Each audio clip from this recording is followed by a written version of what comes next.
good day, everyone. We are the Group 14, and our topic is Filipino Values and Temperament. So, before we proceed sa my main topic, um, our team is, my name is Christine Joy Secundaya, and I'm with Ate Reyna Rindilig and Kuya Mac Joven Gabay. So, before we proceed po, let us pray first. So, in the name of the Father, and the Son, and the Holy Spirit. Amen. God, we come before you today as we start our class. We pray that you guide us with your wisdom and understanding to excel in our studies. I ask that you bless our teachers and classmates with your grace and mercy, that we may all learn and grow together. Help us to approach this class with a positive and open mind, ready to receive knowledge and insights. We trust in your love and protection, and I thank you for your presence in our life. In Jesus' name we pray. Amen. So let us proceed now. Kuya Mac. Ay, Ate Ray. So, ang current issue po natin ngayon ay ang martial law na idineklara ni South Korean President Yoon Suk Yeol nitong nakaraang kung umano'y banta mula sa pro-communist forces. Ang sabi dito, martial law reversed in South Korea after President's surprise decree sent shockwaves. So, naging controversial ito dahil nagpadala ng mga sundalo sa National Assembly ang Pangulo. However, mabilis na bumoto ang mga mambabatas upang ipasawalang bisa ang batas militar. Ilang oras matapos ideklara ito, nagkaroon ng mainitan na pagbabangga between ordinary citizens, assemblymen against sa mga military na humaharang upang makaboto ang mga mambabatas.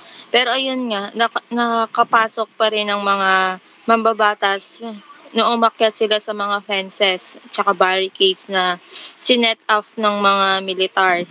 After passing the resolution, kinaumagahan ay agad na rin na nilift ng president ang martial law. As of now, patuloy pa rin ang tensyon sa South Korea matapos ang controversial na deklarasyon ng martial law.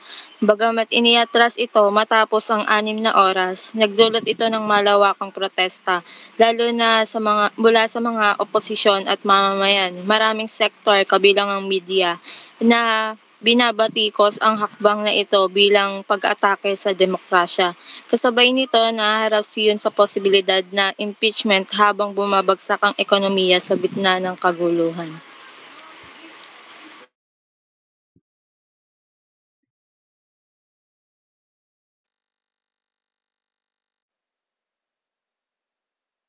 Next po si Kuya Mac na po.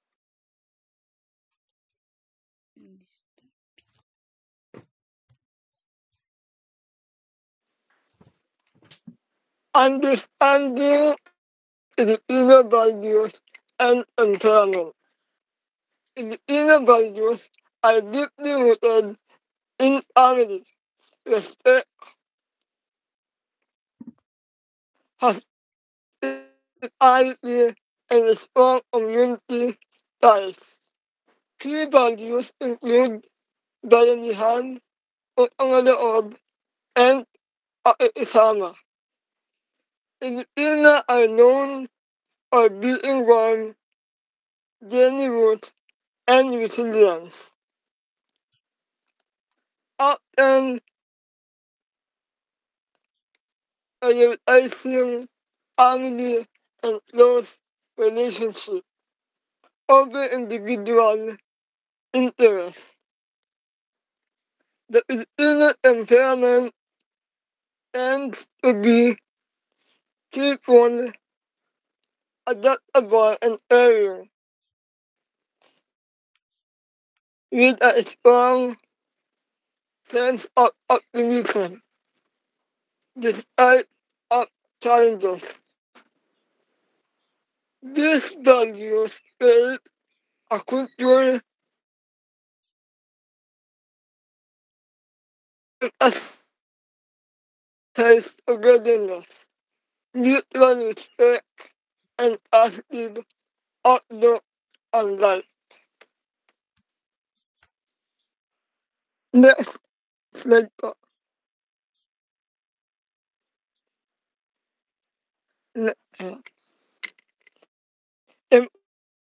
Importance of cultural awareness in the workplace. Cultural awareness in the workplace is important because it promotes inclusivity, respect, and effective communication among diverse teams. It helps prevent misunderstanding, foster collaborations, and improve employees' morale by recognizing and valuing different backgrounds, beliefs, and perspectives. This awareness can enhance creativity, problem solving, and overall productivity, creating a more harmonized and efficient work environment.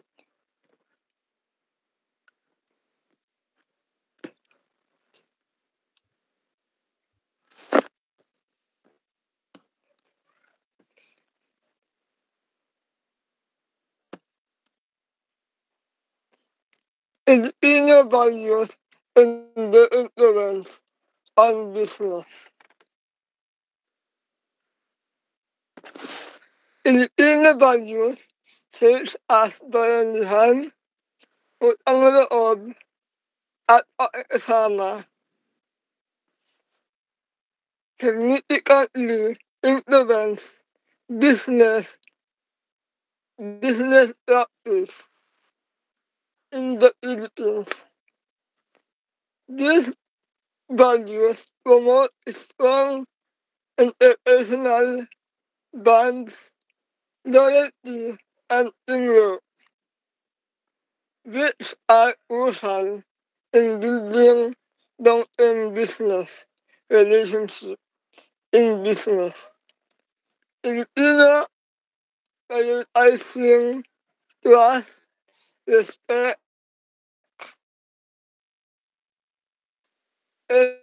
personal connection, and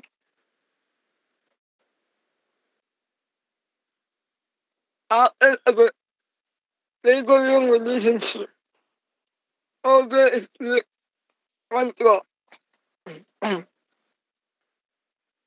This can lead to a more flexible, people-oriented approach in recognition and decision making, fostering a collaborative and supportive business environment.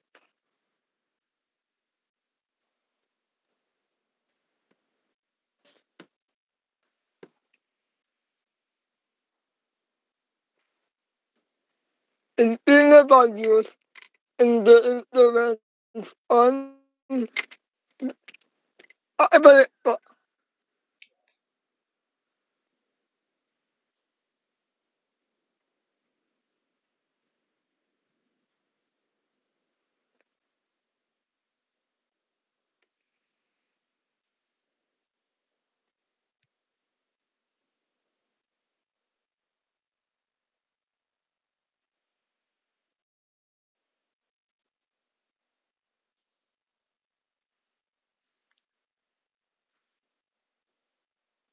Filipino values and their influence on business. Next po, next slide.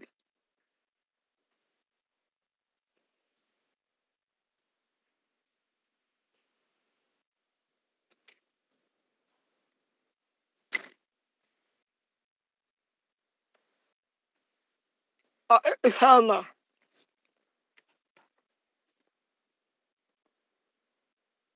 in business in the values, harmony and positive relationship. This promotes teamwork, cooperation, and conflict avoidance, fostering a collaboration and friendly work environment.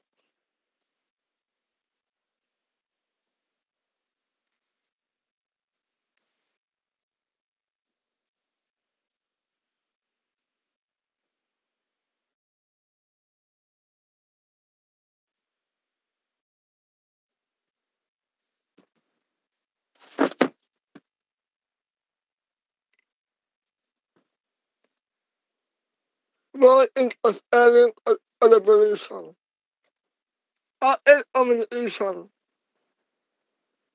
encourage respectful dialogue, ensuring that team members feel heard and understood, facilitating cooperation.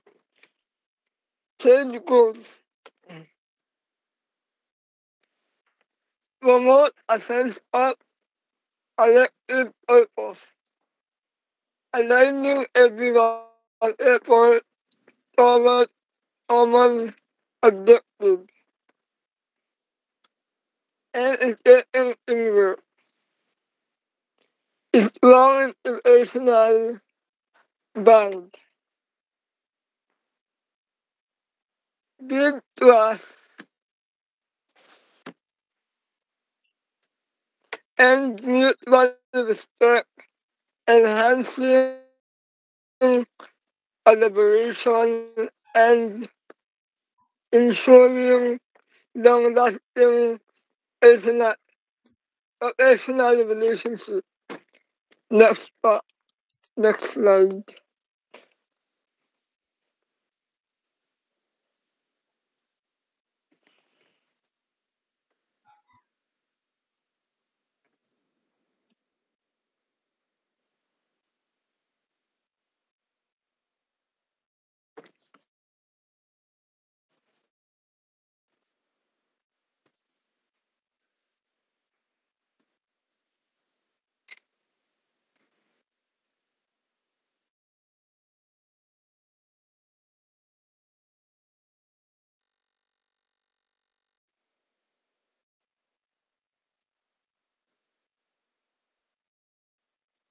Application in office, teamwork, and conflict resolution.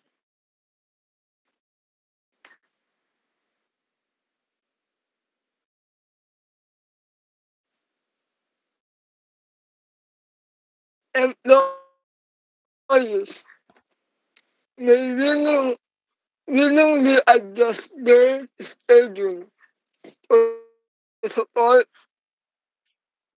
team members, promoting collaboration and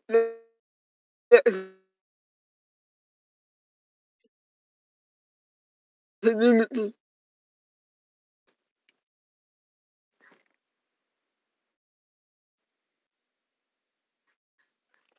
Leaders practicing pakikisama, software order staff, boosting morale and motivating employees to excel. It enhances inclusivity as team member.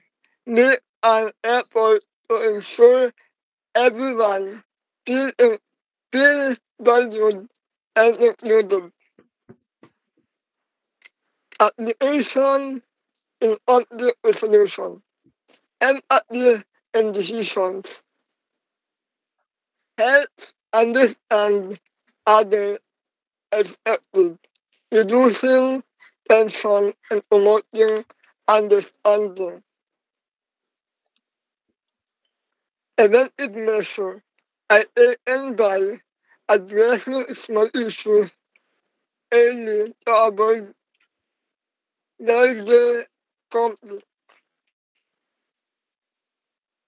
Consensus building ensure that everyone is heard, leading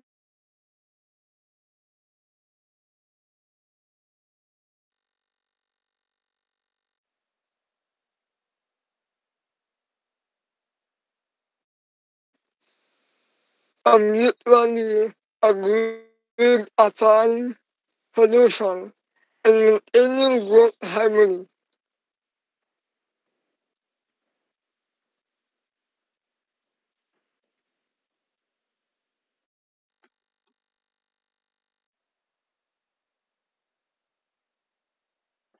So, utang na loob or debt of gratitude is a deeply rooted Filipino cultural value emphasizing reciprocity and acknowledgement of kindness. This concept plays a significant role in shaping employer-employer relationships, fostering loyalty, and mutual respect. So, ang utang na loob po ay isa siya sa kultura nating mga Pilipino na nagpapakita ng pasasalamat at obligasyon sa mga kabutihang natamo o naramdaman natin mula sa iba. Sa concept naman po pagdating sa trabaho, ang prinsipyo ng utang na loob ay nagpapalakas or nagpapatibay ng ugnayan sa pagitan ng employer at empleyado.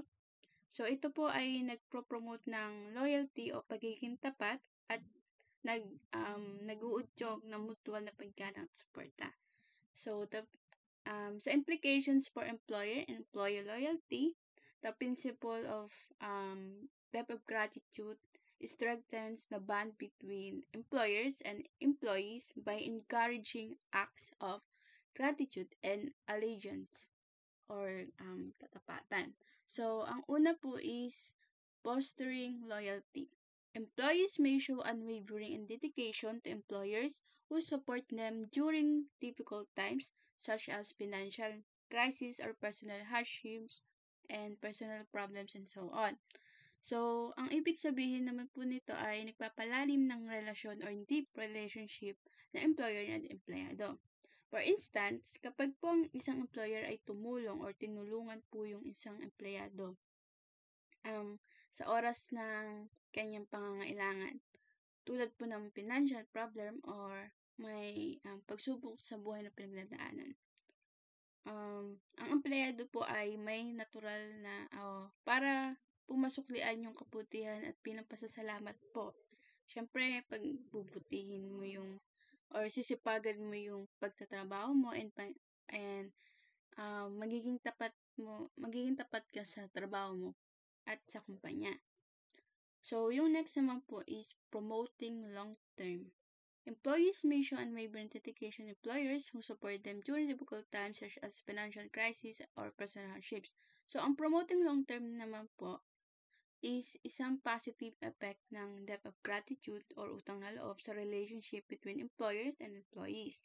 Kung saan po kapag ang isang employer ay tumulong or tinulungan po yung isang empleyado sa mga personal na problems or may pagsubok nga na pinagdadaan sa buhay, tulad ng pagkakaroon ng financial difficulty, ng sakit or family problems, ang empleyado po ay nakakaramdam ng gratitude or utang na loob po sa employer or sa boss po niya. So dahil po dito nagiging mas tapat at masipag po ang empleyado sa kanilang trabaho bilang pasasalamat po. So ang tawag po doon sa kanilang debt of gratitude or utang na loob po ay isang long-term commitment ng employer na nagpapatibay po ng loyalty or pagiging tapat at dedication po sa trabaho. For instance po, yung isang empleyado po ay nawalan po ng trabaho ang kanyang asawa at nahihirapan po siya sa financial or nagiging kapos na po yung budget nila. So, si employer or yung boss po ay tumulong sa pamamagitan ng pagbibigay ng advance na sweldo or sahod or utang or tulong financial. So, yung result po ng pagtulong ng employer or ng boss po kay employee ay nagkakaroon po ng dedication sa pagtatrabaho, hindi lamang dahil sa pangangailangan po or tinulungan, kundi bilang pasasalamat po sa kabutihang ipinakita po ni boss or ng employer. So, the third one po is encouraging reciprocity. Employers who demonstrate compassion and understanding cultivate an environment where employees become motivated to give back through excellent performance and loyalty. Kapag ang mga employer or boss po ay nagpapakita ng malasakit o pag-unawa sa kanilang mga empleyado, halimbawa po, sa pagtulong sa personal na problem o sa pagiging flexible sa oras ng trabaho ng isang employee, ang mga empleyado po ay nakakaramdam or they feel a sense po ng depth of gratitude. Because of that po, they feel morally obligated to give or to live or to repay po yung kindness na yon by giving their best sa work po. Pagpapakita din po ng dedication at pagiging tapat sa trabaho o kumpanya. Another instance po, yung isang empleyado po, meron siyang personal problems tulad ng pagkakasakit ng isang member ng family niya. So, employer or boss po ay magpapakita ng support at pag-unawa sa kanyang empleyado through sa pagbibigay ng benefits, nagpagkakaroon ng flexible na time, or pagbibigay ng ilang araw na pahinga. Dahil po dito, in return po, ang empleyado po ay makakaramdam ng grateful or depth of gratitude and decides to work harder and to improve more yung performance niya sa work and stay loyal sa company po as a way of showing gratitude po. And sa next naman po is risks of misunderstanding or exploitation in the workplace. So, despite these positive aspects, depth of gratitude or utang na loob can pose challenges if misinterpreted or exploited. So, may bad side po yung depth of gratitude or utang na loob. Minsan hindi natin namamalayan po na inaabuso na po yung pagiging grateful natin. Di pa minsan pa nga sinusumbat pa kapag minsan nagkakainitan ng ulo or kaya gagawing blackmail po yung ganung bagay, di ba po? So, yung una po is blurred professional boundaries. Employees may feel obligated to fulfill personal favors or tasks outside their personal responsibilities, fearing repercussions if they decline. So, dito po ay may sitwasyon kung saan po nagiging malabo ang hangganan ng mga professional at personal na responsibility sa trabaho. Nangyayari ito kapag ang mga empleyado ay nakakaramdam ng obligasyong magsagawa ng personal na pabor or favor o gawain na hindi part or bahagi ng trabaho or ng kanilang trabaho at natatakot na tumanggi dahil sa takot na magkaroon ng negative effect po sa kanilang relation sa employer or sa kanilang trabaho. For instance po, yung isang empleyado po na mayroong mataas na posisyon sa kumpanya ay humihiling na tulungan ang kanyang boss na maayos ng personal na bagay tulad ng mag-asikaso ng isang event sa pamilya ng boss. Dahil takot siyang mawalan ng magandang relasyon sa kanyang amo o mawalan po ng pagkakataon sa promotion, tinanggap niya ito. Kahit hindi naman ito part or bahagi ng kanyang trabaho. Ang sitwasyong ito ay nagpapakita ng malabo o blurred na hangganan sa pagitan ng personal at professional na responsibility. So, yung next naman po is unequal power dynamics. Employers might misuse depth of gratitude or utang na loob to demand loyalty or services, creating an imbalanced relationship. For instance, an employer might expect overtime work or personal errands without offering fair compensation. So, ang equal power dynamics po ay nangyayari kapag hindi pagkakapantay-pantay sa kapangyarihan ng boss or amo at empleyado. Ginagamit ng employer or ng boss po ang position niya upang pilitin ang empleyado na magbigay ng serbisyo or loyalty kahit na hindi makatarungan or hindi kasama sa trabaho. Halimbawa, maaaring gamitin ng employer ang concept ng utang na loob upang trabaho ng overtime ng walang bayad o magpagawa ng personal na pabor dahil sa takot ng empleyado na mawalan ng trabaho, magandang relasyon niya sa boss niya, hindi makatanggi. Kaya nagiging hindi pantay at hindi makatarungan. Din po kasi naaabuso din po talaga. So the last one is resentment and burnout. Employees who perceive the exploitation of their debt of gratitude or utang na loob might harbor resentment, leading to dissatisfaction and eventual disengagement from work. Dito naman po kapag ang empleyado ay nararamdaman na parang inaabuso na yung kanilang debt of gratitude or utang na loob, maaaring magdulot ito ng sama ng loob or resentment. Dahil sa mga hindi makatarungang kahilingan or parang walang hindi na kasama sa trabaho ng employer tulad ng labis na overtime or kaya naman personal na vapor nga, pwedeng o maaaring mawalan ng gana or kasiyahan yung empleyado sa trabaho. Parang parang wala na siyang energy. Kung patuloy itong nangyayari, maaaring magdulot ng burnout o pagkaubos ng energy at motivation ng isang empleyado. Kasi po, ang sama ng loob at burnout ay nagiging cause o sanhi ng pagkawala ng gana o interes ng empleyado sa kanilang mga gawain, sa trabaho or yung mga work nila na maaaring humantong po sa hindi na pagiging productive, masipag, ganado sa trabaho at sa huli, posibleng mapabayaan niya yung trabaho niya or kaya mag-resign na dahil sa sobrang burnout niya sa trabaho niya. For example po, si Joanna ay laging pinag-overtime ng walang bayad at inuutusan ng boss na gawin ang mga personal na bagay na hindi naman dapat at hindi kasama sa kanyang trabaho. Pero, dahil po sa utang na loob niya sa kanyang boss, hindi siya makatanggi.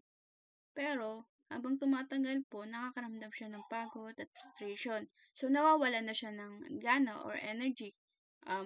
Yung kasiyahan niya sa trabaho niya, yung pagiging masigla niya, at nagiging stress. Kaya, unti-unti siyang nawawala ng motivation at interest. At dahil dito, nag-iisip na siyang maghanap ng ibang trabaho dahil nga naaabuso na. So, para po mabalance or ma-maximize yung depth of gratitude or utang na loob, meron po tayong tinatawag na balancing depth of gratitude or utang na loob in the workplace.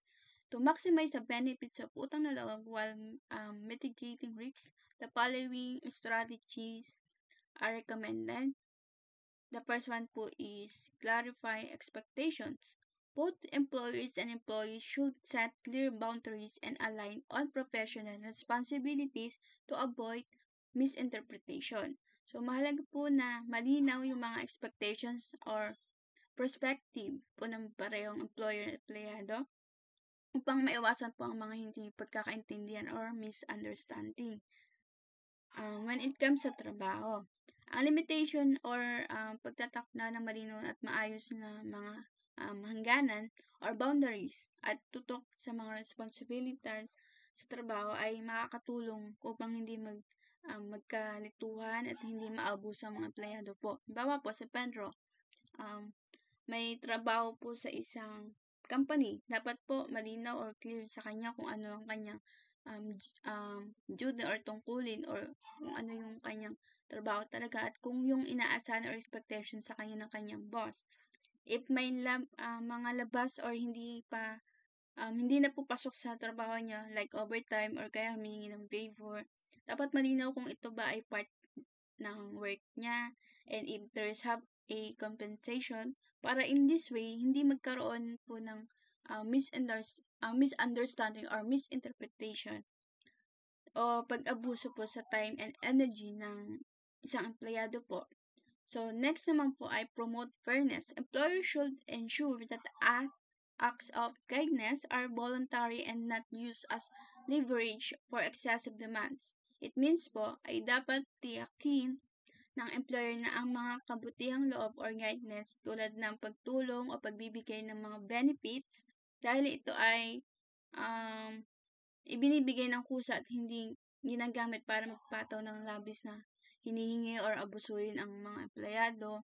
Hindi ito dapat gawin paraan upang manipula o mag-demand ng sobra mula sa kanila. For example, si employer or boss ay nagbibigay or pinagbibigyan ng dagdag na ng araw ng bakasyon or day off o kaya naman ay tulong sa mga personal na bagay. Pero kung ang mga empleyado ay pinipilit magtrabaho ng sobra bilang kapalit ng mga benefits na gano'n, ito ay hindi makatarungan or hindi tama. Dapat walang labis na hinihingi kapalit ng kabutihang loob. So, the next one po is encourage open communication. Creating a culture of transparency can help address issues related to perceived obligations without fear of judgment.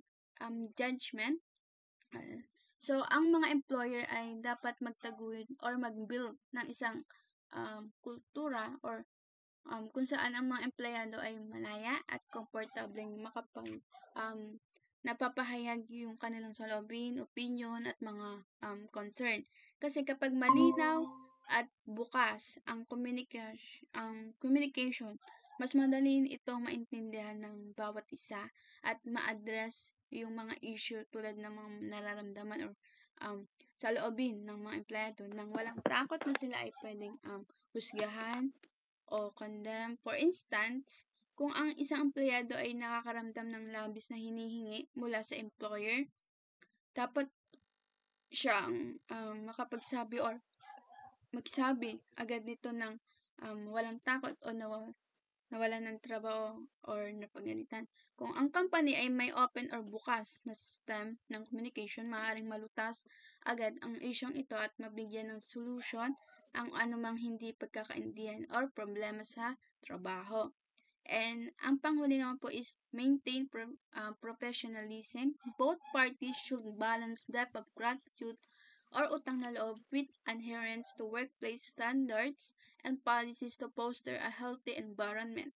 It means ang mga employer at empleyado ay kailangang panatilihin ang tamang balanse sa pagitan ng mga personal na obligasyon tulad ng depth of gratitude or utang na loob at ang pagsunod sa mga pamantayan at policies ng trabaho. Dapat tiyakin na ang mga kabutihang loob o utang o tulong ay hindi makakaapekto sa professionalism sa trabaho.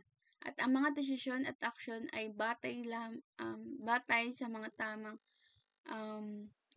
tamang patakaran at hindi sa personal na utang na loob. Halimbawa po, kung ang isang empleyado ay tinutulungan ng kanyang manager sa isang personal na issue, hindi ito dapat magdulot ng mga hindi makatwirang inaasahan mula sa empleyado sa trabaho. Dapat manatili ang respeto sa mga policies ng kumpanya at hindi magbago yung kanilang professional na relation upang mapanatili ang isang malusog at balanseng kapaligiran sa trabaho.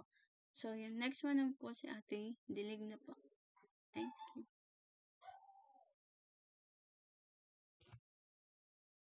So, sa bayanihan, it often described as the Filipino spirit of communal unity and cooperation, embodies the willingness of individuals to come together and work for a common goal. Ito yung isa sa values na talagang likas sa mga Pilipino. Makikita dito yung malasakit ng mga tao para sa mamamayan na nangangailangan ng tulong. Madalas na nakikita natin ang bayanihan kapag may kalamidad o sakunang nararanasan ng bansa. Maraming individuals, personalities, corporations, LGUs ang nakikibahagi sa donasyon para sa mga nasasalanta o naapektuhan ng mga natural disasters. Meron din mga magkakapitbahay, magkakaibigan, at even strangers na nag-extend ng tulong para mag-lift ng mga bagay na naapektuhan during calamities. But of course, hindi lang sa panahon ng kalamidad nagkakaroon ng bayanihan. Nakikita rin ang bayanihan sa loob mismo ng opisina, trabaho, sa lokal na pamahalaan, etc. During the critical moments inside the office, like may project deadline, one member may volunteer para mag-assist sa iba pang ka-member. So, para ma-ensure din nila kumpleto yung mga tasks na ginagawa nila on time. Meron din scenario na sa colleague, katulad ng sinabi ni CJ, nagkaroon ng mga emergency sa health issues kanina. One coworkers na may organize effort para ma-cover ng temporary ang workload ng office mate na yon. Yung spirit ng bayanihan na ito may promote mutual trust and a culture of mutual respect and care in the workplace. So, syempre, during difficult times and a bayanihan was achieved, this value will shape a collective effort in businesses. So, sabi dito, kapag may bayanihan, this will strengthen team collaboration, which is true kasi by supporting one another to achieve shared goals, it will promote open communication, mutual respect, and cooperation within the teams. Pangalawa, magbi-build ito ng supportive workplace culture that earns trust, empathy, and solidarity. Kasi kapag ang isang workplace ay may kultura ng pagiging supportive, it will automatically earn a trust. Magkakaroon ng solid foundation and build an ability rin to understand and share feelings to one another. Kumbaga hindi na sila mahihirapan mag-reach out sa isa't isa kasi meron ng mga connections within the workplace. Pangatlo, yung bayanihan na to, yung bayanihan values, collective efforts will also encourage the innovation through synergy, which means kapag ang individual ay nagsama-sama with shared purpose, yung unity nila can drive innovation and problem-solving development. Next slide, please. So, in application of bayanihan values in business practices naman, yung spirit aligns with principles of corporate social responsibility that encourage collective responsibility para ma-uplift ang mga communities and also to address societal issues. Sa businesses or in a workplace, ang bayanihan ay nai-apply by organizing outreach programs, disaster response effort tulad ng sa Globe Telecommunication by leading the program the Hapag Movement or environmental initiatives that involve employees, stakeholders, and even customers. So, sa cross-functional naman, it is the value of bayanihan that is exemplified by teams where individuals from different departments collaborate seamlessly to complete a project. They are the samahan in which team contributes their expertise such as IT building the platform, sa marketing naman, designing the communication strategy and customer support for ensuring user friendliness. This cooperation demonstrate bayanihan as team unites for one common goal. Pangatlo, in bayanihan values business practices, those leaders who embody bayanihan can motivate employee to go above and beyond by fostering inclusivity and shared accountability. So, dito mo talaga masasabi how a leader affects his constituents. Ang best example nga dito ay si Attorney Lenny, yung dati nating president.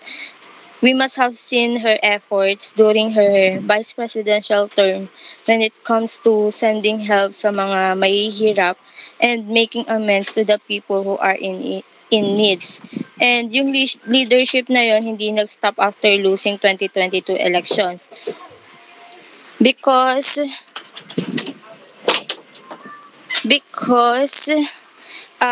nung nagtayo siya ng non-governmental organization na nag-i-aim para matulungan ang bawat Pilipino.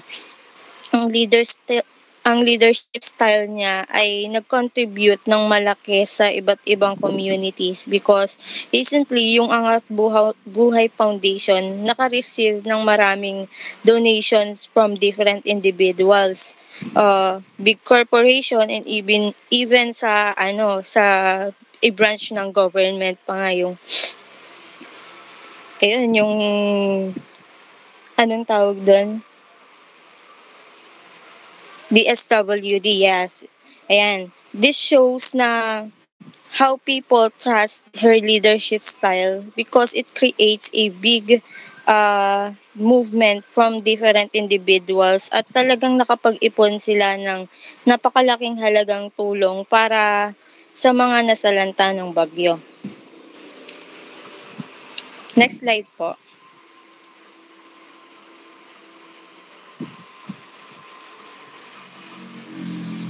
Ayan, sa hiya. So, ang hiya is the Filipino sense of shame or property is a cultural value deeply tied to maintaining social harmony and avoiding embarrassment. Ang hiya ay isang mahalagang Filipino value na tumutukoy sa pagiging sensitibo sa opinyon ng iba at sa kagustuhang maiwasan ang kahihiyan. Sa isang organisasyon, ang hiya ay makikita bilang isang motivation para maging maayos ang trabaho ng isang tao. Pero syempre, kapag sobra, maaaring maging hadlang ito sa pagdedesisyon at pakikipag-usap ng isang tao. Pero may positive impact na rin naman. Yung isa sa positive impact ay nag-encourage ito ng ethical conduct dahil sa hiya, mas naiiwasan ng mga empleyado ang paggawa ng hindi tama. Halimbawa, mas maingat na sila kapag gumagamit ng mga resources sa kumpanya para hindi sila mapintasan o masisi sa pagkasira ng mga kagamitan. Pangalawa, sa positive impact na promote din ang professionalism.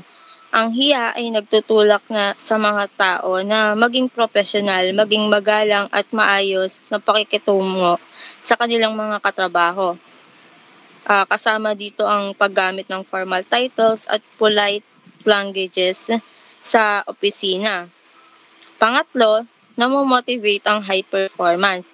Kapag may hiya, mas nagiging masipag ang empleyado dahil ayaw niyang mapuna or kaya man mapahiya sa mga ginagawa niya.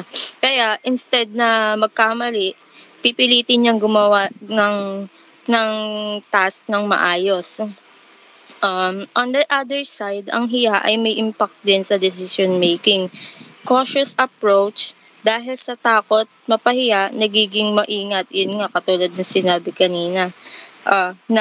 Nagiging maingat masyado ang mga empleyado sa kanilang desisyon. Mas pinipili nila ang safer option kaysa mag-take ng risk. Pangalawa naman, sa deference of authority, iniiwasan ng mga empleyado na kontrahin ang desisyon ng mga boss kahit may mas magandang solusyon na naiisip. Pero dahil sa respeto at hiya, nananahimik na lang. Pangatlo, sa reluctance to share feedback. Nahihiya silang magsabi ng kanilang opinion o puna, lalo na kung sa tingin nila ay maaaring magresulta ito ng pagkapahiya. Madalas na nangyayari sa atin, yan kapag may idea tayo na gustong i-suggest, but out of shame, hindi na lang sinasabi. So, next slide po.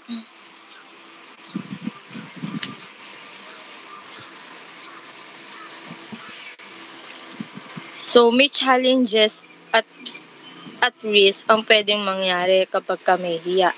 While hiya can promote accountability, it may also hinder open communication, creativity, and innovation in the workplace. Employees overly concerned with the maintaining pace may prioritize social harmony over addressing critical issues, resulting in missed opportunities and improvement.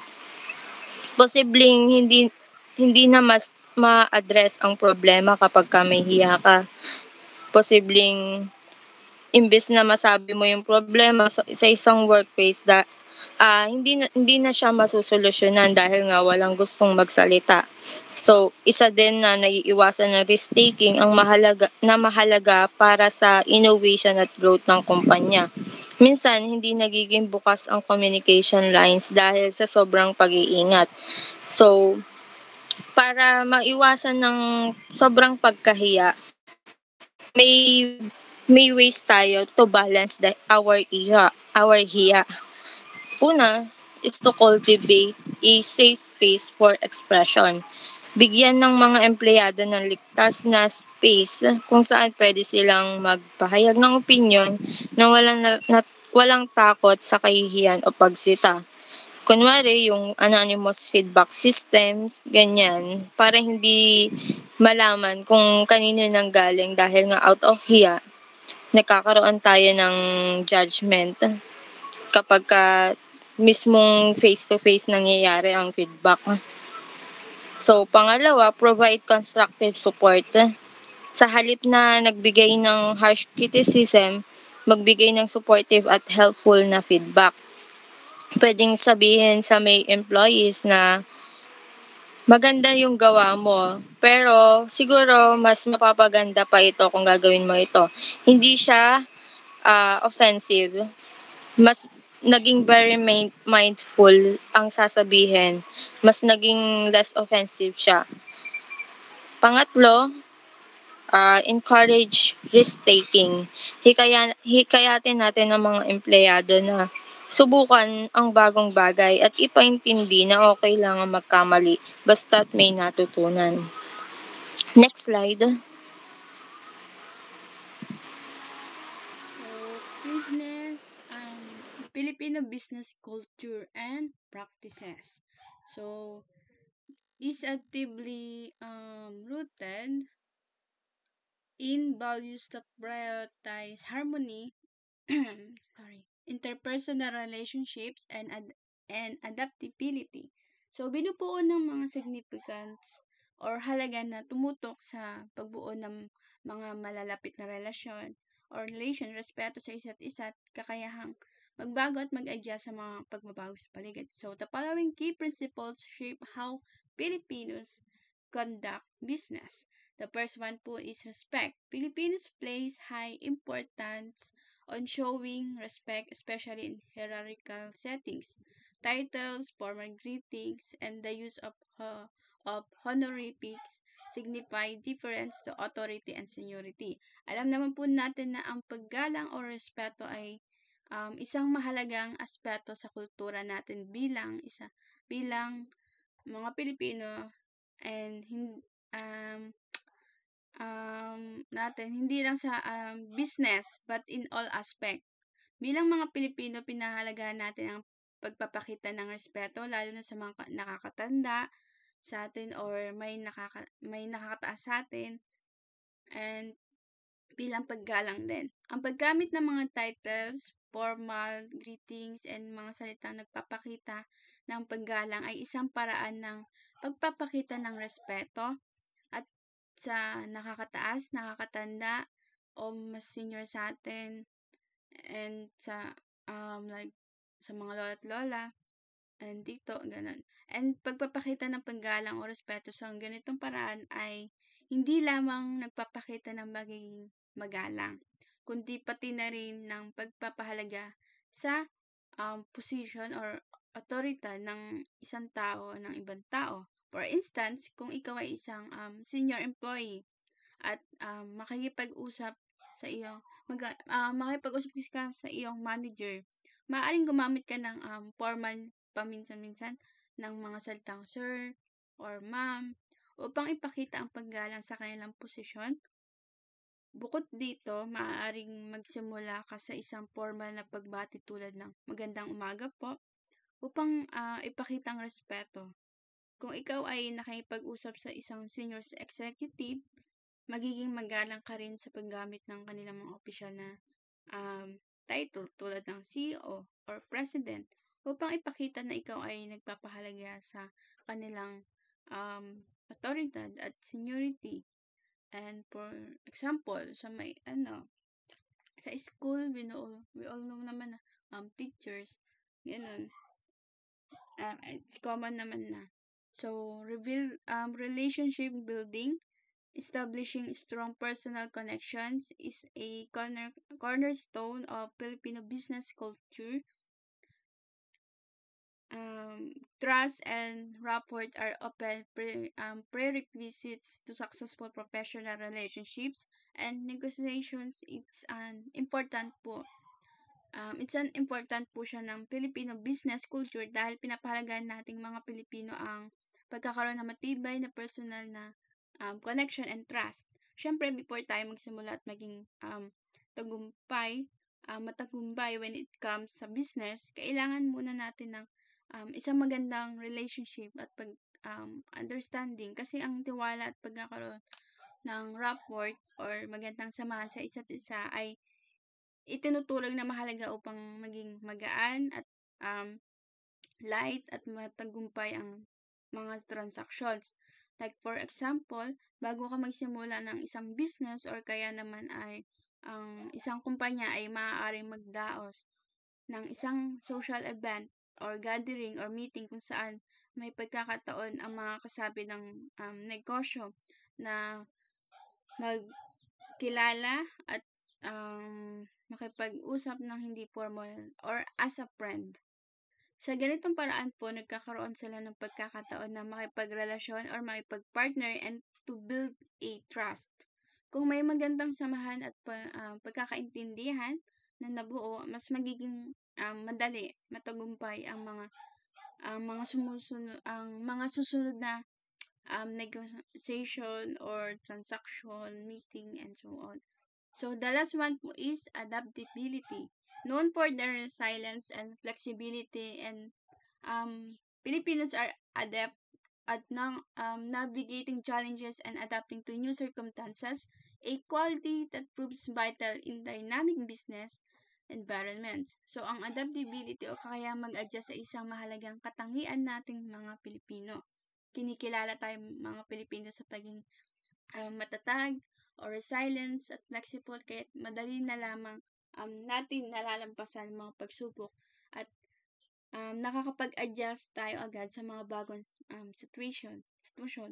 So, sa isang mundo ng negosyo na mabilis magbago, ang kakayahan or ability natin mga Pilipino na mag-adapt ay isang malaking advantage dahil madali tayong makakahanap ng mga solusyon sa mga problemang kinakaharap natin.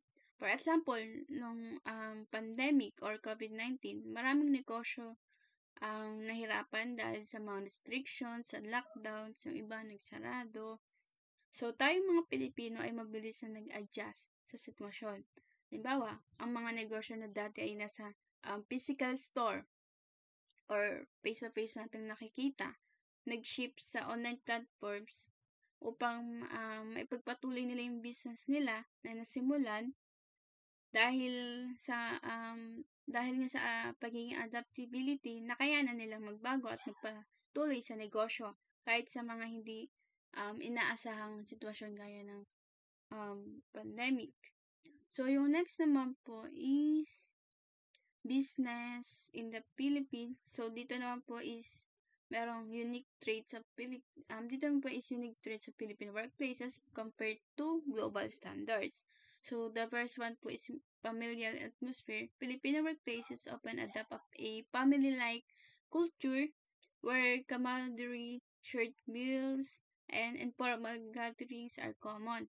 Dito naman po, ang mga lugar ng trabaho ay karaniwang mayroong kultura na parang pamilya, naging pamilya ng turingan. Like, parang likas na din sa atin na pag may nakilala tayong isang tao, parang we consider that as a family. So, dito naman po, so ang mga empleyado, sa workplace naman, so ang mga empleyado at employer ay may malapit na relasyon or nagiging close or naging komportable na kadalasan nagiging dahilan sa ng mas magandang teamwork at mas masayang environment sa trabaho. Karaniwan sa mga Filipino workplaces ang mga activity tulad ng mga pagkain ng sabay-sabay or mga kasiyahan like karaoke, party, ganon. And pagkakaroon ng mga informal na pagtitipon like nakipagchikahan, meeting, ganon, na nagpapalakas sa samahan ng mga member or empleyado ng team. For example po, sa isang company, ang mga empleyado ay maaaring magdaos ng mga potluck or handaan kung saan ang bawat isa ay nagdadala ng pagkain at sabay-sabay silang kumakain, nag-uusap or chika. Ang ganitong mga activity is like a building or growing friendship and to sustain ng magandang relation sa loob ng trabaho. Next naman po is consensus-oriented decision making. It's a group discussions and collective input are often preferred over individual decision making. So sa mga Filipino workplaces, ang decision making ay madalas na ginagawa sa pamamagitan ng pag-consult or pag-uusap ng grupo or group gathering. So, mas pinapahalagahan yung opinion ng lahat kaysa sa isang tao lang. Or, ang ganitong approach ay nagtataguyod ng collective decision at pagkakasunduan kung saan ang bawat isa ay may boses sa mga decision ng kumpanya. For instance, kung may malaking pagbabago na ipapatupad sa isang project, ang mga member ng team ay magtutulungan at magkakaroon ng meeting upang magbigay ng kanilang opinion at mga desisyon ng magkakasama. Hindi lamang ang manager or leader ang nagpapasya, kundi ang buong grupo. So, the last one is flexible time perception.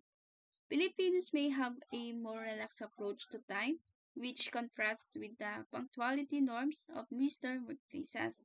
Tayong mga Pilipino kasi ay may mas maluwag na pananaw tungkol sa oras compare sa mga bansa tulad ng mga nasa Western workplaces na may mahigpit na rule or system sa pagiging punctual. So, sa mga Filipino workplaces, ang pagiging on time ay hindi palaging mahigpit na sinusunod.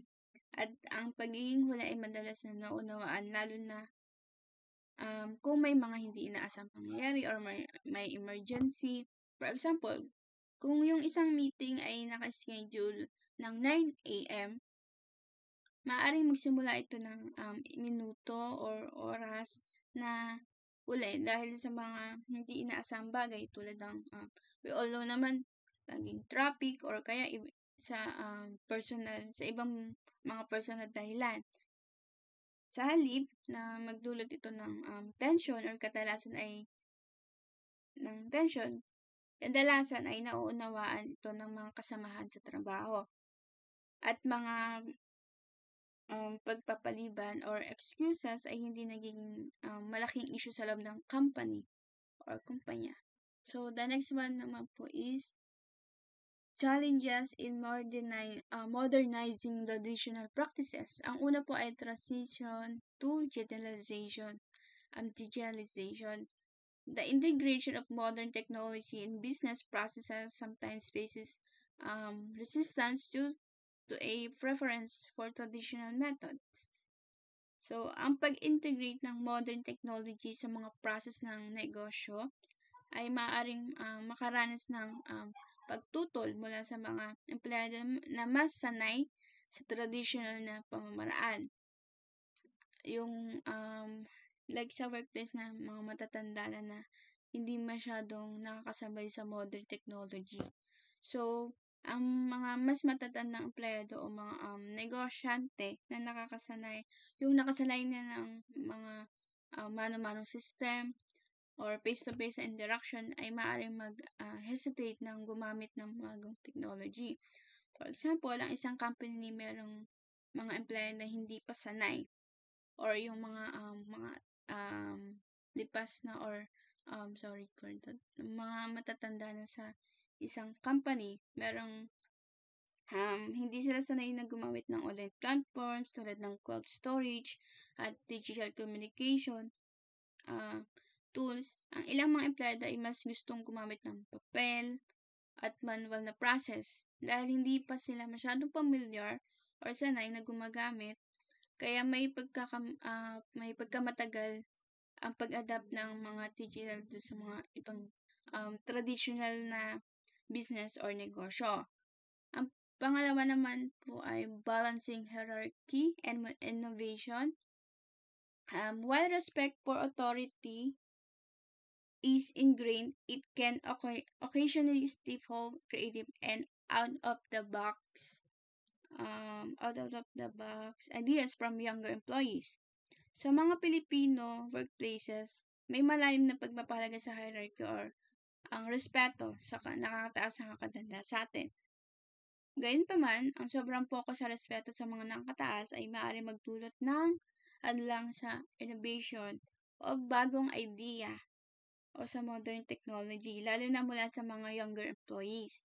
Dahil sa kultura nating pagpapakita ng respeto, minsan ang mga younger employees ay nag-aalangan magsalita o magbigay ng mga idea dahil baka hindi ito tanggapin ng mga nakakataas or nakakatanda sa atin dahil din siguro mas madami silang alam kaysa sa atin.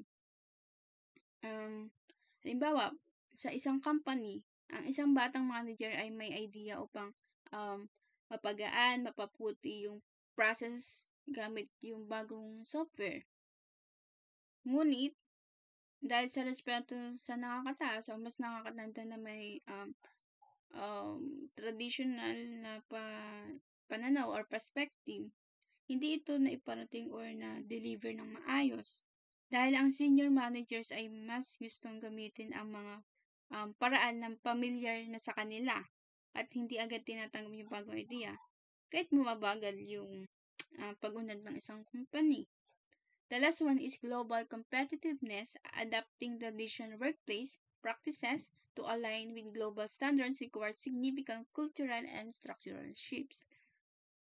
Upang maging competitiveness sa global market, kailangan or need mag-adapt ang mga negosyo or business sa mga international standards or pamantayan. Ang mga traditional na paraan ng pamamahala at operation ng isang kumpanya ay maaaring hindi enough para may sabayan sa mga kumpanya sa ibang bansa. Kailangan ng mga kumpanya ng malaking pagbabago sa kanilang structure, system, at mga paraan ng pagtatrabaho upang maging globally competitive at makasabay. Halimbawa po, ang isang local na company na nag-produce ng mga produkto ay nahihirapan may pagsabayan sa mga international brands. Ang kanilang mga production methods or marketing strategies ay masyadong traditional at hindi nakaayon sa mga modern standards tulad ng e-commerce at digital marketing. So, kailangan nilang mag-adapt ng mga bagong pamamaraan or way tulad ng paggamit ng social media para sa marketing at online platforms upang maabot ang global audience o upang hindi sila maiwanan or maiiwanan ng mga global competitors. And the next one po is, I think sa Ate Diling na. Oh yeah.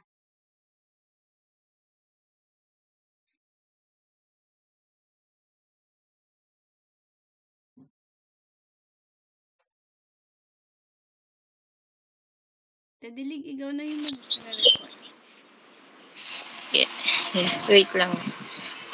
So dito, sa may importance of building trust and personal connections, Filipino business etiquette is heavily influenced by the cultural value of pakikisama. Trust and personal relationship often precede formal agreements. Malaki ang impluensya ng cultural value sa pakikisama sa mga Pilipino, kaya sa pagbibuild ng trust and personal connection, importante sa atin na may social interactions bago ang business. Sa Pilipinas, mahalaga ang small talk between business partners bago magsimula ang negosyo. For example of this is, mag-uusap muna ang dalawang business partners tungkol sa pamilya, magtatanong ng basic informations o hobbies bago talakayin ng trabaho. That way, nabibuild ng kahit papaano yung background info para sa trust ng dalawang mag-business partners. Pangalawa, sa networking and referrals. Dito, business opportunities are frequently initiated through personal networks. Mas madali ang negosasyon kung may rekomendasyon mula sa kakilala kasi minsan mas pinapaboran ito ng ka-deal na may strong connection naman sa ibang tao. Next slide.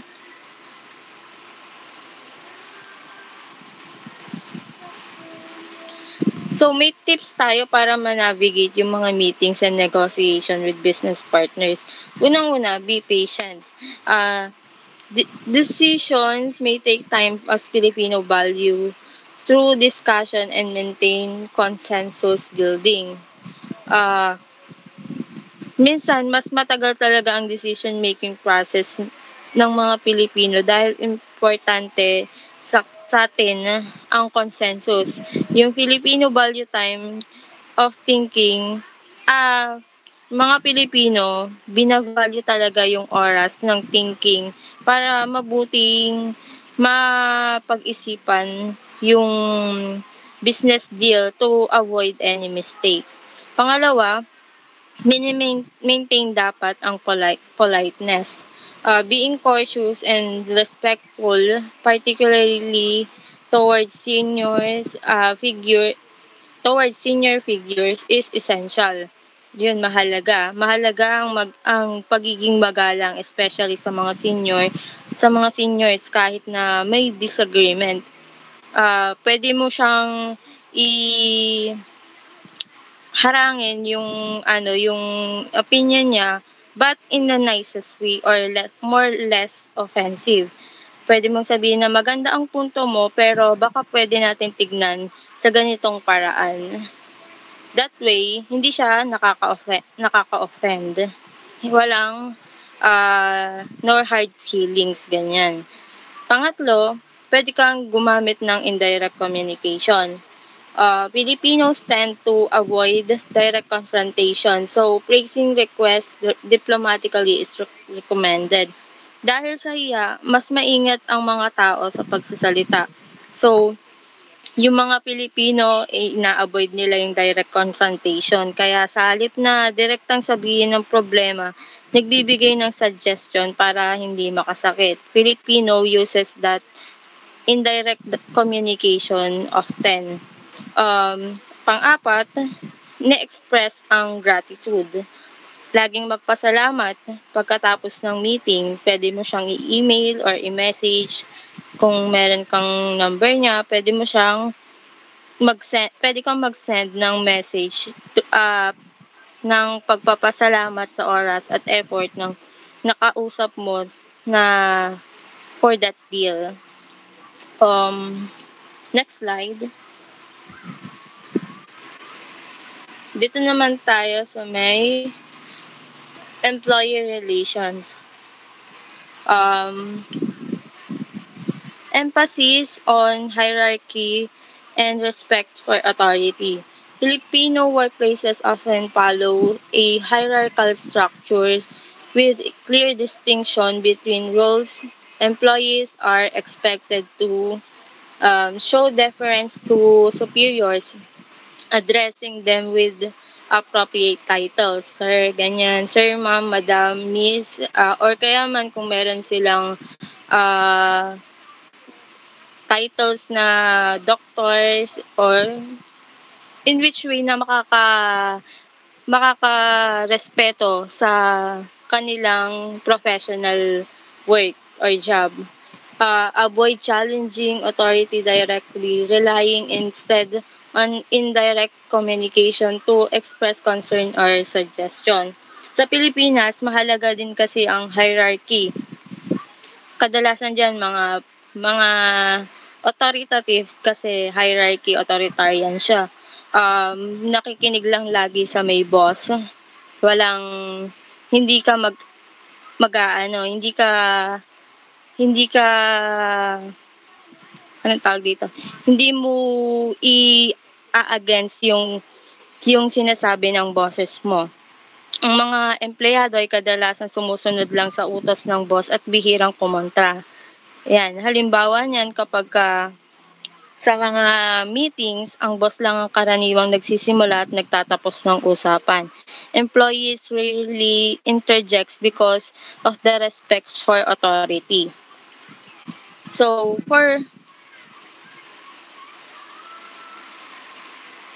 next slide.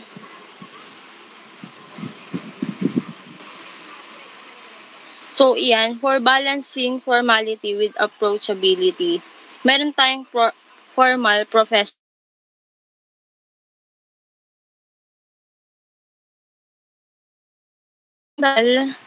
interaction and approachability. Professional interactions, maging formal sa trabaho, lalo na pag nagsusulat ng emails o pagpapakilala, lagyan mo ng ng sir, ma'am bilang respeto, katulad din ng mga nababanggit kanina. Sa approachability naman, through pakikisama, sa kabila ng formalidad, mahalaga din yung makabuild ng friendship between workers. So, maging friendly at approachable. Kunwari, mag-share ka ng kwento sa mga team buildings, event para maging komportable ang isa't isa. Next slide.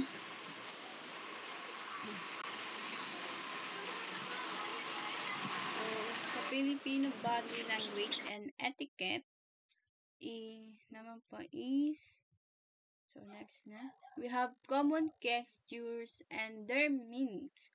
So, the first one is hand gesture. Slide wave or nod of the hand is a common way of acknowledging someone. Tapos yung pointing with the lips, a subdadal further motion is used informally to indicate direction. For example po, slide wave or nod ay madalas po natin ginagamit upang ipakita ang pag-respect o pagkilala sa isang tao. Halimbawa, kung ikaw ay nasa kalsada at nakakita ka ng isang kaibigan mo sa malayo or kakilala, maaari mong i-wave ang iyong kamay or kaya in-nude ang iyong ulo upang magbigay ng simpleng pagbate. So, ito naman usually natin ginagamit to or ginagawa kapag may nakakasalubong tayong kakilala natin or kaibigan dati. So, tapos, ang pagpo-point out naman gamit yung lips, imbis na gamitin ang kamay upang magturo ng direction. Sa ating kasi mga Pilipino, karaniwang gumagalaw yung labi or yung pagpakir upang ipakita yung direction ng isang bagay or lugar. Ito ay isang informal or discreet na paraan ng pagtukoy ng direction. For example, kung may nagtatanong sa'yo kung saan yung isang kung nasaan yung isang tindahan or lugar, tapos ituturo mo yung direction gamit yung labi mo sa halip na kamay. So, the next one po is eye contact. Direct eye contact signifies respect and attentiveness, but may be avoided in hierarchical situations to show the difference. So, karaniwan, kapag tumitingin tayo ng diretso sa mata ng kausap natin, parang ipinapakita natin na interesado tayo sa kanilang sinasabi or tinitignan natin sila na may respeto or nagiging parang active listener, kumbaga. Pero sa mga sitwasyon or situation kung saan may hierarchy or may nakakatandang tao, maaring iwasan natin yung direktang pagtitig bilang pagtanda ng paggalang or pagpapakita ng kababaang loob.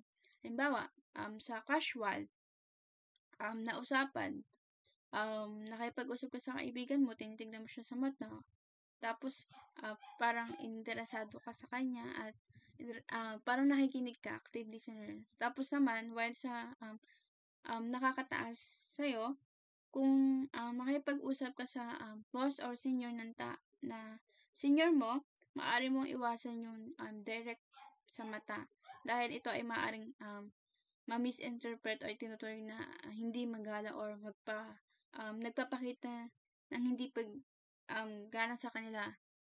So, yung next naman po is alam na alam natin ito kasi una, sa bahay natin ito natututunan or lagi natin ito ginagawa o kapag may nakasalubong tayo na matatanda or lola natin,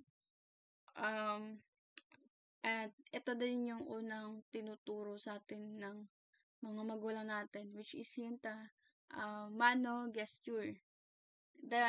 Touching an elder's hand to one's forehead is a traditional sign of respect although less common in workplaces. So, ito ay isang tradisyonal na galaw ng paggalang sa mga nakakatanda sa kultura nating mga Pilipino. Ito ay ginagawa sa pamamagitan ng pagdampi ng kamay sa nakakatanda sa noo ng mas bata. Tapos karaniwan itong ginagawa sa mga pamilya o sa pagdiriwang.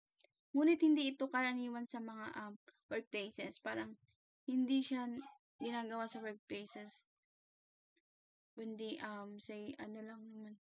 say hi, hello sa workplaces kasi or wave hands. For example, sa mga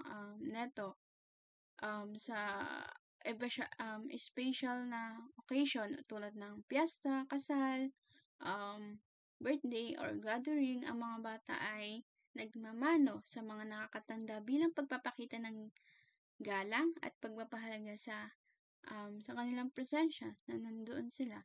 At ang huli naman po is smiling is a universal gesture in the Philippines, often used ease tension and maintain harmonious interactions. So, alam naman po natin na tayong mga Pilipino ay likas na masiyahin or smiling, parang likas na sa atin to. So, ayun nga. At nakakapagbigay ng magaan na pakiramdam at napapanatili yung isang magandang relasyon sa ibang tao. Ito ay isang paraan upang mapawi ang tensyon at magpakita ng pagiging magiliw at magaan sa kabila ng mga hindi pagkakaunawaan or pagkakaiba.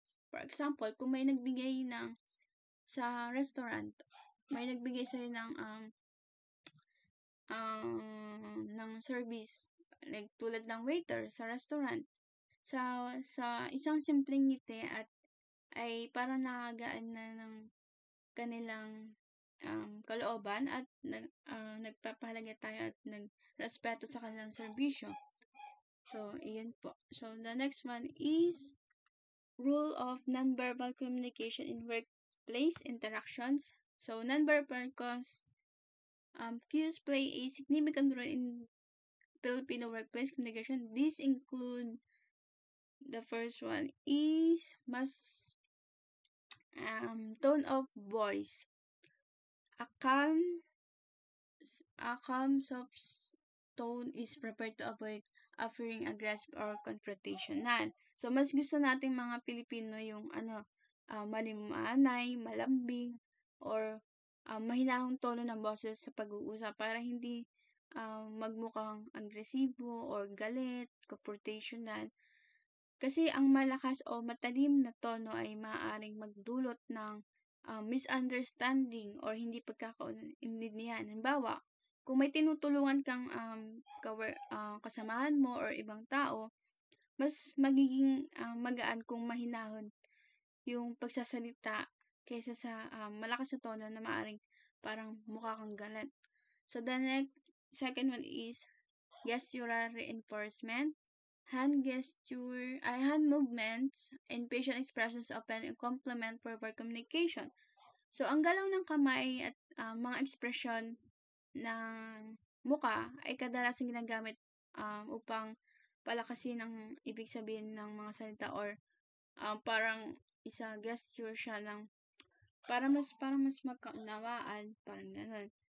O makakatulong ito upang mas mapadali o maintindihan ang mensahe. Halimbawa, kung nagsasabi ka ng salamat, maaaring itaas mo ang iyong kamay at magbigay ng ngiti upang mas malinaw yung pasasalamat. So, sa physical proximity, Filipinos generally maintain a closer physical distance during conversations, signaling openness and warmth. So, karaniwang malapit yung distansya ng katawan sa pag-uusap ng mga pag-uusap bilang tanda ng pagiging open natin or bukas para maging komportable din yung kausap natin. Or ibig sabihin nito, mas kapag malapit sa isa't isa, mas komportable na. So, halimbawa, kung may kausap kang kasamahan sa trabaho, kadalasan ay malapit kayo sa isa't isa at hindi kayo nag-iiwasan or ng distansya sa pag-uusap, comfortable na kayo to share some things, di ba? Parang mas naging comfortable na kung meron signaling openness and warmth. So, the next one po is Filipino office etiquette emphasizes respect, teamwork, and professionalism. So, meron tayong key expectations. The first one is behavior in meetings. Punctuality is appreciated, but some flexibility in time is culturally accepted.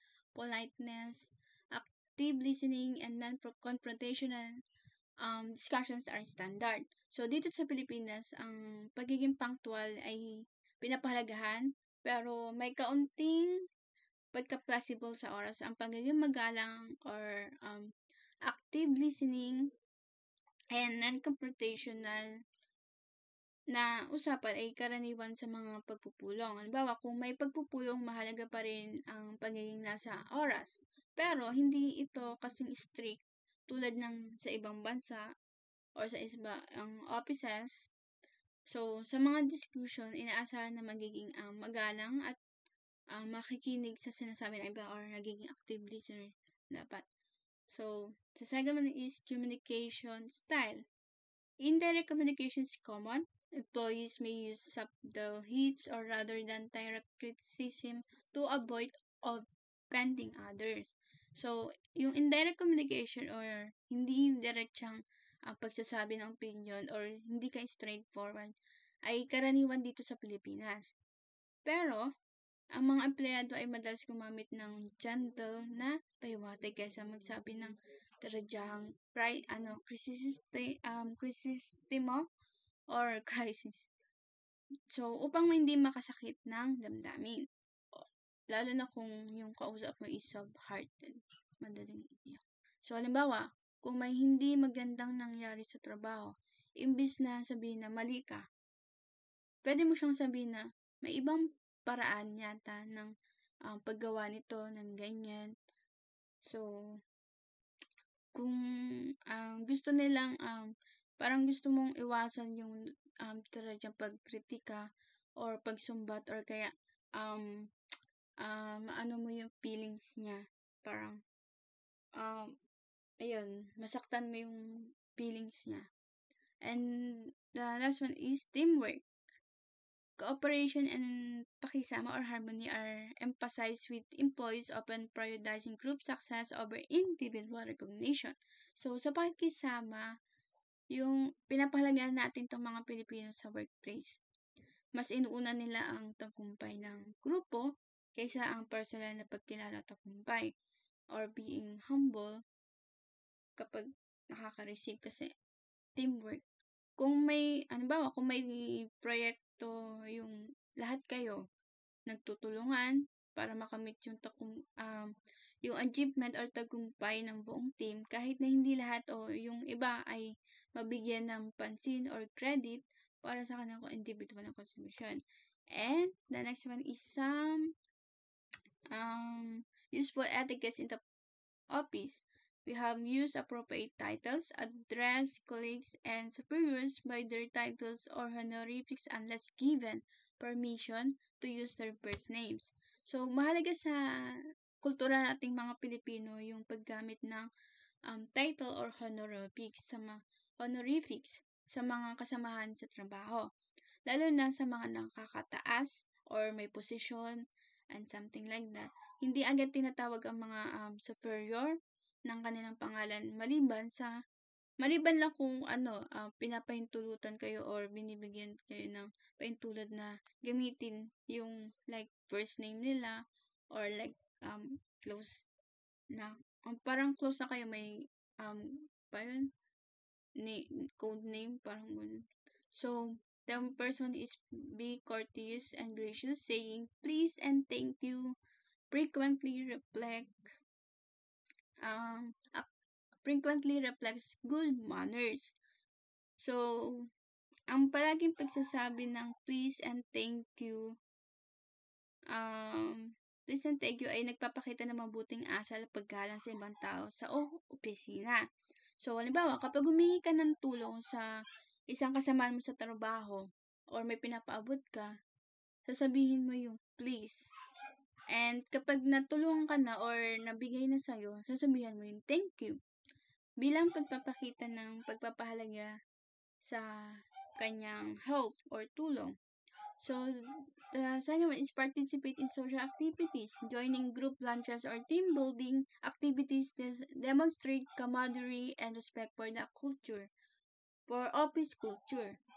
So, join ang paglahok sa mga or pagsama sa mga social activities tulad ng group lunches or team building ay nagpapakita ng camaraderie or pagkakaisa at paggalang sa kultura ng opisina. For example, kung may team lunch na iniiwasan mong dumaan, makikilahok ka upang magpakita ng pagpapahalaga sa iyong mga kasamahan or magiging bahagi ng pagkakasama ng grupo. Or isang example is yung sa team building. Ayun. Example sa team building. And the last one is respect personal space and privacy. While Filipinos are generally warm and welcoming, it's important to maintain professional boundaries.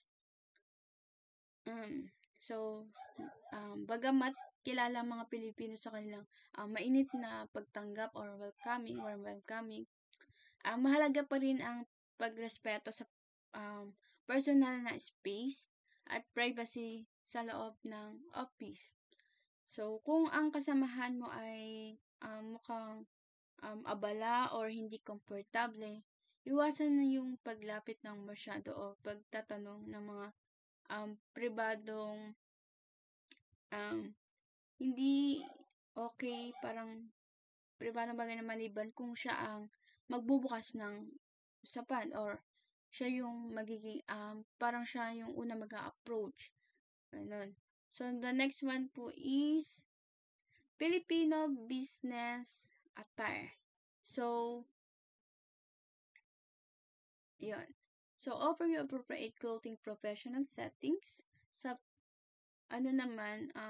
appropriate clothing professional settings, meron tayong formal wear, business suits, dresses, or Barong Tagalog na traditional sa Filipino formal shirt are common for formal meetings and events. Para sa mga formal na pagpupulong at occasion, karaniwan ang business suits, mga dresses o ang Barong Tagalog. Ito ay nagpapakita ng professionalism at pangganan sa mga formal na occasion. Halimbawa, kung may business meeting or kasal, event na formal ang dress code, ang mga kalalakihan ay maaaring magsuot ng business suit habang ang mga kababayan ay maaaring magsuot ng formal na dress o Barong Tagalog or Filipiniana. So, sa business casual naman, in less formal settings, men often wear polo shirts or long sleeve shirts, while women for blouse and skirts for trousers. So, sa mga hindi kaanong formal na setting, ang mga kalalakihan ay karaniwang nagsusuot ng polo shirt o long sleeve shirt, samantalang ang mga kababayan ay maaaring magsuot ng blouses o skirt or trousers. Ang layunin nito ay maging komportable habang nanatiling professional sa yung itsura.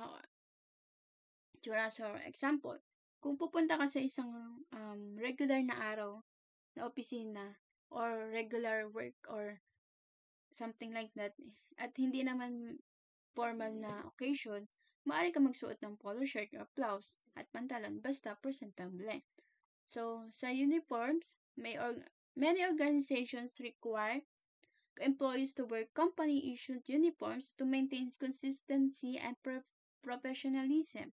Maraming kumpanya yung nagre-require or lahat ng kumpanya nagre-require sa kanilang mga empleyado na magsuot ng uniform upang mapanatili yung pagkakapare-pareho at professionalism sa itsura ng isang empleyado.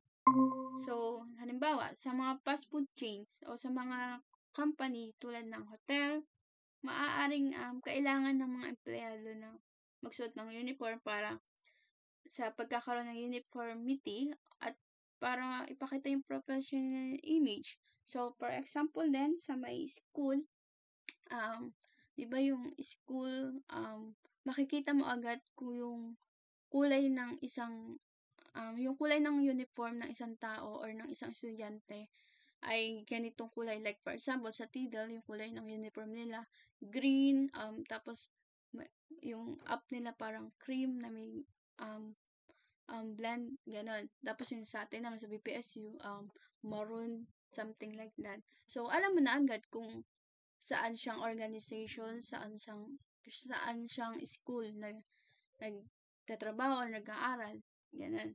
So, the next one is balancing traditional and modern attire. So, meron tayong traditional elements. The Barong Tagalog or a tailored Filipino dress is often worn for formal occasions, reflecting Filipino pride and heritage. So, ang Barong Tagalog para sa kalalakihan o Filipiniana dress para sa kababaihan ay madalas na isinusuot sa mga formal na events, occasion. Ito ay nagpapakita ng pagpapahalaga sa kultura ng ating kultura at pride sa pagiging Pilipino.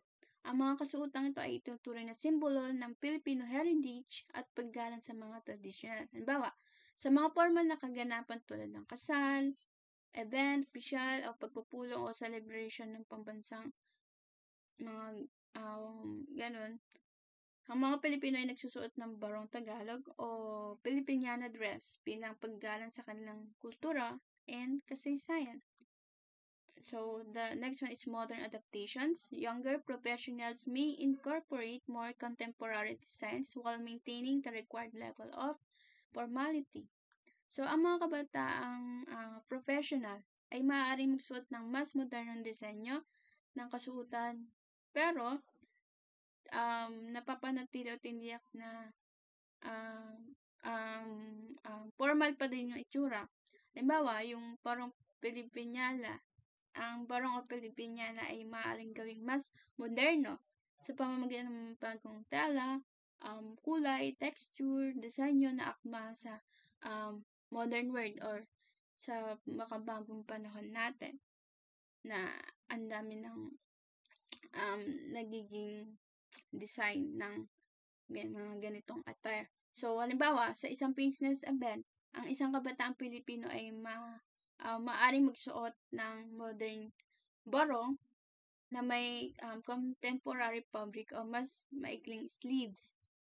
Pero, hindi nawawala yung pagiging formal ng kasuotan at nagiging presentable pa din yung kasuotan na yan. So, the next one po is ayan, si Ate Dilig na. So, sa challenges in the workplaces, meron tayo, next slide.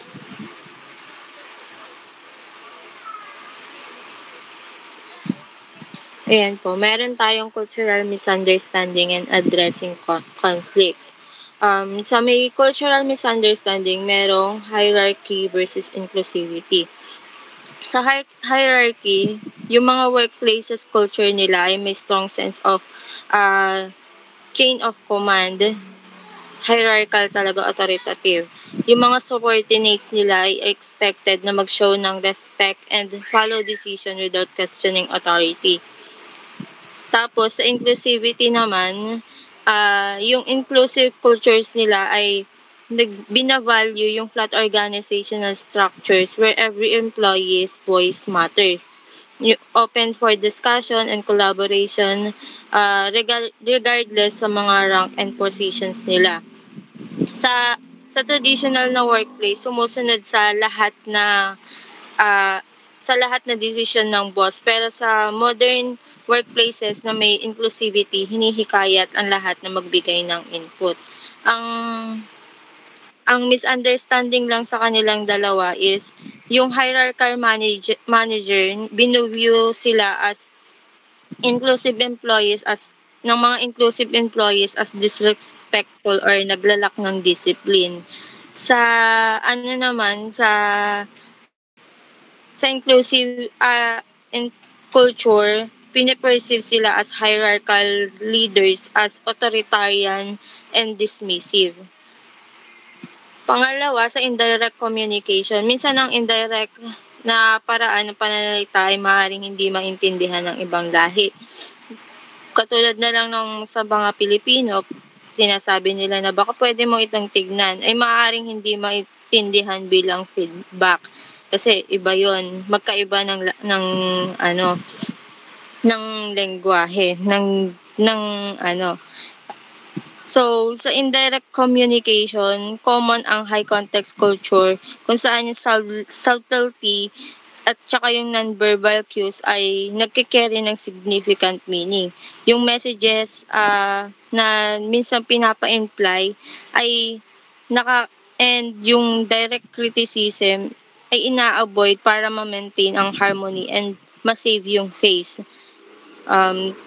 Example niyan yung sa Philippines, palaging sinasabi na mga Pilipino, palaging sinasabi na susubukan ko instead na mismong hindian, outright refusing, ganyan. So, katulad ng sa sa direct communication na sinasabi kanina ni CJ, in low context yung mga culture, people value clear and straightforward messages. Direct feedback, even if critical, is seen as honest and efficient. Ganyan sa ibang bansa, pero sa atin, madalas ganyan ang response. Misunderstanding, ang misunderstanding dito, yung direct communicator, sinisi yun as indirect feedback as vague and evasive. Sa mga indirect communicator naman, piniperceive yun yung direct feedback as rude or insensitive. So, next one, sa may addressing conflict, ina-encourage nun yung open dialogue. Mag-set ng open forums para ipahayag ang problema. Monthly team meetings para i-address ang concerns. Pangalawa, modern adaptations. Gumamit ng modern practices tulad ng collaboration tools para mas maging inclusive ang decision making. Pangatlo, yung cultural awareness training. Magbigay ng training para maintindihan ng lahat ng Pilipino culture, pati na rin ang global workplace practices. Next po.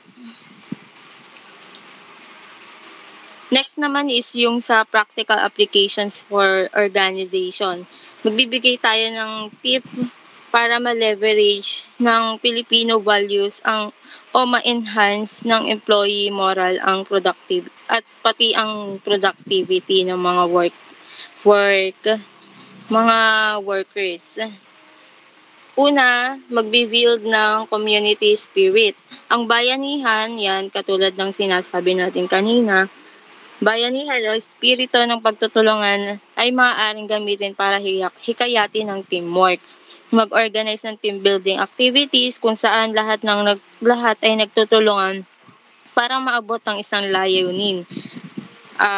Pangalawa, reward loyalty. Yan yung mga incentives. Dahil na nga sa utang na loob, ang mga empleyado ay nagiging tapat kung nararamdaman nilang appreciated sila ng kumpanya.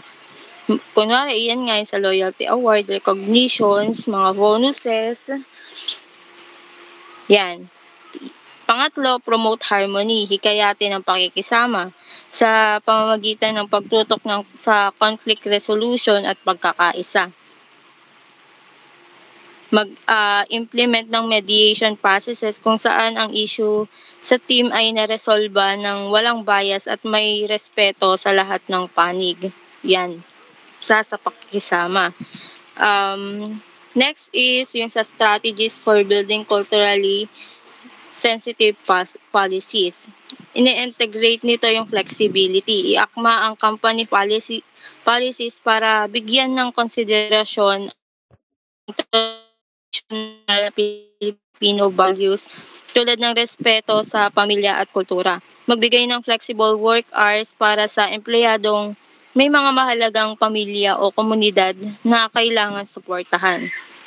Pangalawa, i-recognize ang diversity. Kailangan kilalanin ang iba't ibang pinagmulan na tradisyon ng mga empleyado. Hindi lang ang mga Filipino values. Magdaos ng cultural appreciation events yan.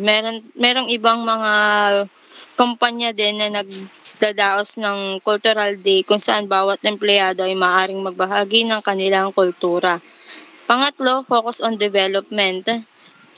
Bigyan ng oportunidad ang mga empleyado na nag-grow sa kanilang career habang pinapahalagan ang mga Filipino, ang kanilang Filipino identity. Mag-alok ng training programs na may halong values-based leadership at technical skills. Next po, next slide. Next slide natin is the generalization. Filipino business culture is shaped by values such as respect, pakikisama, and utang na loob, which influences workplace interactions by decision makings and leadership styles. By understanding and integrating these values, organization can foster inclusive and harmonious environment that enhance employee morale and productivity. Balancing these cultural traits with modern business practices ensures that Filipino workplaces remain competitive and resilient in an increasingly globalized world. Ang pag-intindi sa mga Filipino values at business practices ay mahalaga hindi lang sa mga local na organization kundi pati sa mga global companies. Sa pamamagitan ng balanseng paggamit ng kultura at modernong pamamahala, mas nagkakaroon ng maayos at produktibong workplace. Yan lang po. Thank you po, and that's all po for the day. And thank you for listening. Okay.